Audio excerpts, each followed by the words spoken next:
belajar, salah, teman belajar maksudnya. Oke, kembali lagi di video saya, di channel saya, yaitu Dini Pranita Dwinanti. Bagi yang baru lihat dan baru mengunjungi channel saya. Oke, di sini hari ini saya akan membahas tentang overdosis obat. Kalau kemarin saya bahas tentang initial assessment, baru kemarin saya upload videonya, coba dilihat ya. Nah, hari ini saya akan membahas tentang overdosis obat dalam konteks keperawatan gawat darurat. Ada yang penasaran itu gimana overdosis obat itu? Kita akan membahas apa aja? Jangan lupa like, subscribe, dan komen video ini. Kalau bisa di-share, kali saja bermanfaat untuk kalian semua. Oke, selamat menyaksikan. Bahas tentang overdosis obat. Namun sebelumnya kita akan mencari tahu dulu. Kita akan menjelaskan. Saya akan menjelaskan apa sebenarnya itu overdosis. Nah, kalau misalnya menurut kamus kedokteran Dorlan, kita akan membahas dari kamus saya. Overdosis itu adalah penggunaan obat yang berlebihan atau memang dia tidak sesuai dengan anjuran dari dokter yang diresepkan. Nah, untuk itu overdosis obat. Nah, overdosis ya sama juga dengan overdosis obat. Berarti kalau overdosis obat ya penggunaan obat yang memang tidak dianjurkan dari dokter, dan juga dia melewati dari batas-batasan, misalnya dosisnya yang berlebihan atau jumlah yang berlebihan atau minumnya secara berlebihan, itu namanya overdosis obat. Nah, kok bisa orang mengalami overdosis obat gitu kan? Etiologinya atau penyebabnya apa sih, kok bisa orang terjadinya overdosis obat? Nah, overdosis obat itu sendiri bisa disebabkan dari dua hal. Yang pertama, yang disengaja.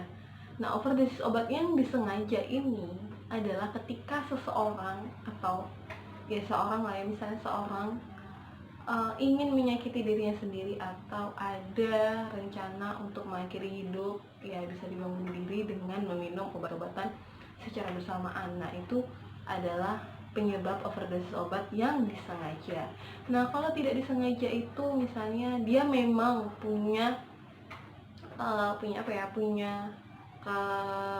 masalah pada kejiwaannya, yang memang kalau misalnya ada obat pun atau apapun yang ada di situ bakalan dimakan atau langsung dikonsumsinya. Kalau misalnya di situ ada kotak tablet obat atau apa, pasti langsung dimakan. Nah, itu bisa menyebabkan overdosis obat itu secara tidak disengaja. Bisa juga ketika anak kecil yang memang dia suka memasukkan benda apapun ke dalam mulutnya, dan dia ketemu kotak obat, dan dia masukkan, dipikirnya permen, dimakan. Nah, itu juga bisa mengakibatkan overdosis obat. Nah, itu orang-orang yang menyalahgunakan zat juga bisa overdosis obat. Terus faktor resiko untuk terjadinya overdosis obat sebenarnya apa sih? Orang-orang yang beresiko tuh yang gimana sih, yang bisa memiliki resiko tinggi sekali mengalami overdosis? Yaitu yang pertama, memang orang tersebut memiliki ketergantungan secara fisiologis pada obat tersebut.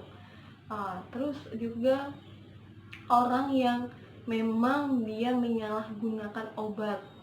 Terus orang yang minum obat dalam mengambil obat itu secara bersamaan. Misalnya dia lagi sakit kepala yang benar-benar sakit, yang memang dia tidak bisa kontrol lagi rasa nyerinya itu, terus dia langsung ambil obatnya tanpa dia berpikir panjang, dia mengkonsumsi atau meminum obat tersebut dalam jumlah yang banyak. Nah, itu juga faktor resiko untuk terjadinya overdosis obat.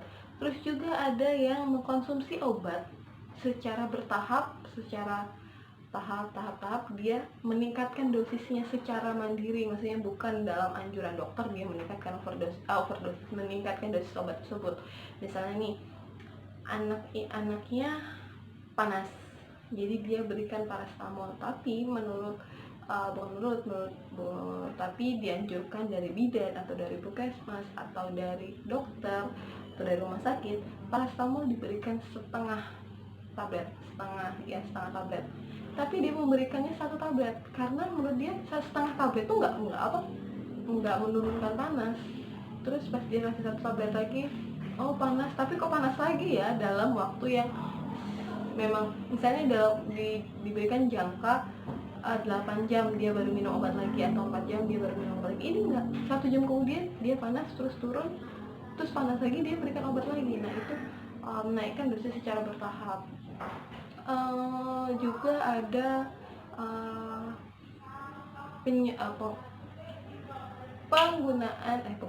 penyuntikan obat secara intravena tanpa pengawasan dari si tenaga kesehatan yang ada di stasiun itu. Nah, kita masuk ke manifestasi gimana orang yang overdosis itu memiliki tanda gejala yang seperti apa, yang bisa dikatakan oh orang ini memang overdosis obat ini. Nah, sebenarnya tanda dan gejala dari overdosis obat itu ditentukan dari obat apa yang dikonsumsi. Misalnya obat A efeknya ke organ A, ya memang dia manifestasi yang ditunjukkan ya apa tanda gejala yang terjadi jika gangguan pada sistem A ini. Nah, jadi tapi secara menyeluruh, secara keseluruhan, tanda gejalanya itu yang pertama ada nyeri kepala yang hebat, terus distres pernapasan, gangguan pernapasan, terus tekanan darah, nadinya meningkat, terus juga untuk yang overdosis obat juga bisa dia mengalami nyeri perut yang hebat, mual, muntah, bahkan dia ada juga muntah darah dan BAB darah. Ini yang cukup sangat ya bisa dibilang dikatakan dalam kondisi yang gawat darurat dari orang yang mengalami overdosis. Dan juga dia pingsan terus atau penurunan kesadaran yang memang dia tidak sadar lagi setelah minum obat itu, tidak berorientasi lagi dengan sekitarnya atau dengan dirinya sendiri, dengan waktu, dengan keluarganya. Terus apa lagi ya kalau tanda gejalanya? Sepertinya sih itu kalau misalnya untuk tanda gejala dari overdosis obat. Nah, kita akan lanjut ke patofisiologi dari overdosis obat. Nah, overdosis obat yang memang dia mengganggu sistem pencernaan dan sistem pernapasan. Nah, kalau misalnya di sistem pencernaan, dia akan membuat seseorang menjadi mual, muntah, terus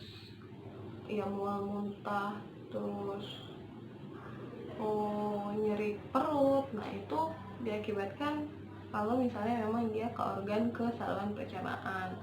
Terus juga kalau misalnya di bagian saluran pernapasan, dia akan mengkorosi trakea, sehingga mengkorosi jalan pernapasan, maksudnya melukai lah maksudnya kan. Terus terjadilah edema di laring. Nah, karena adanya obstruksi di jalan pernapasan, itulah yang akan mengakibatkan seseorang bisa saja akan mengalami henti nafas kalau memang tidak ada tindakan yang cepat dan tepat untuk pasien tersebut. Nah, untuk pembuluh darahnya juga, ini kan obat itu secara di dalam tubuh kita akan diserap oleh pembuluh darah.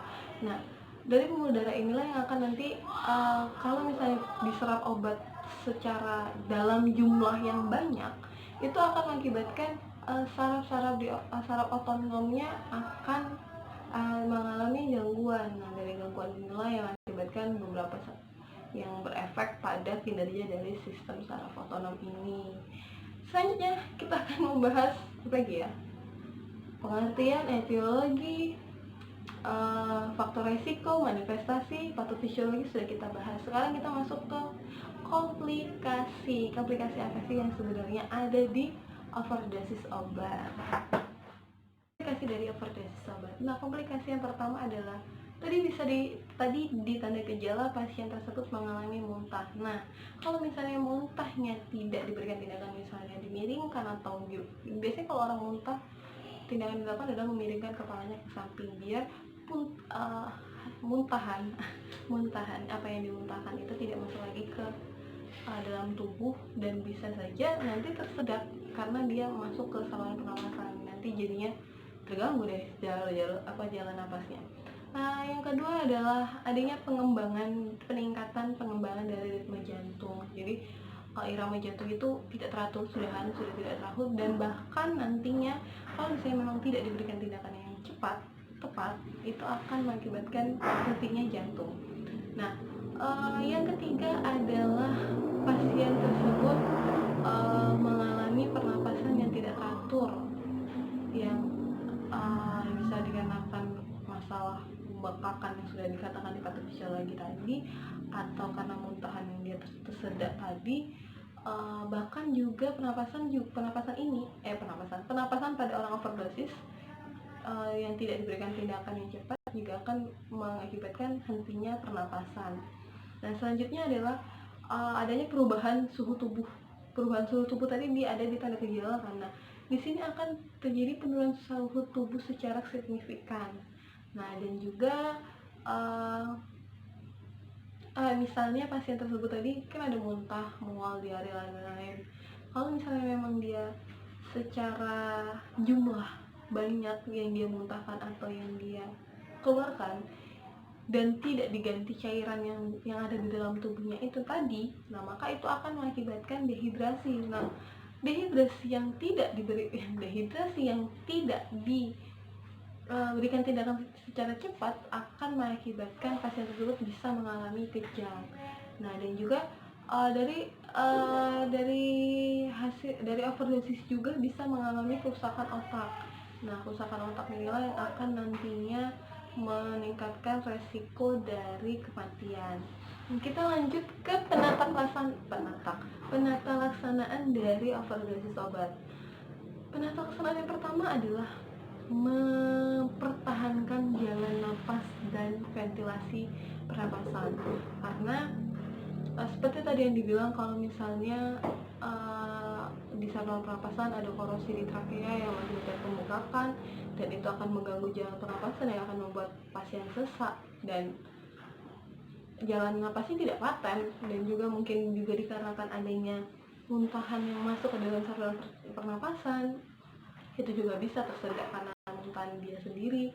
Nah, dan juga yang kedua adalah absorpsi atau pengeluaran dari obat tersebut. Misalnya obat tersebut masih belum sampai ke dalam tubuh yang sudah dalam, nah itu bisa dikeluarkan. Terus selanjutnya adalah ada juga yang memberikan memberikan obat ARA aktif atau kracol, tulisannya caracol tulisannya caracol. Nah, itu fungsinya adalah untuk mengikat obat-obat yang ada di dalam usus kita, yang ada di perut kita untuk disimpan ke usus.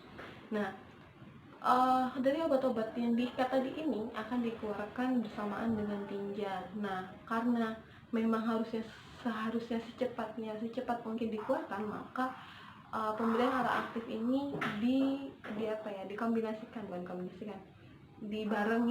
dibarengkan dengan pemberian katrek kayak gitu pokoknya, yang digunakan untuk merangsang pengeluaran tinja, merangsang atau mempercepat pengeluaran tinja.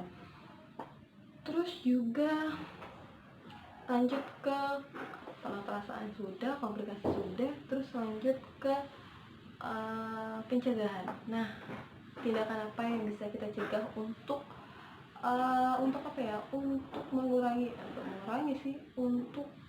tidak terjadinya overdosis obat. Yang pertama, kita harus tahu tanda dan resiko apa saja yang bisa mengakibatkan overdosis obat.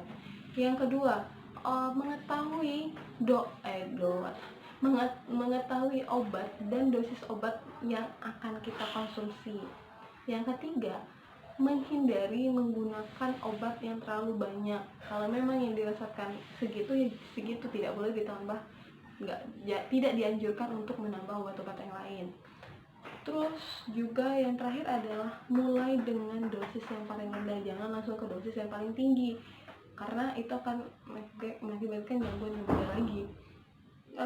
Untuk overdosis mungkin itu saja yang bisa disampaikan, mulai dari tadi sudah dijelaskan pengertian, etiologi, manifestasi klinis, patofisiologi, komplikasi, penataan, pencegahan. Udah lengkap itu kayaknya. Kalau sudah buat makalah udah berapa lembar itu udah ya. Oke, terima kasih telah menonton video saya dari awal hingga akhir yang sangat panjang ini. Selamat like dan komennya untuk video saya. Terima kasih, bye-bye. Tuhan tolonglah, hapus dia dari hatiku.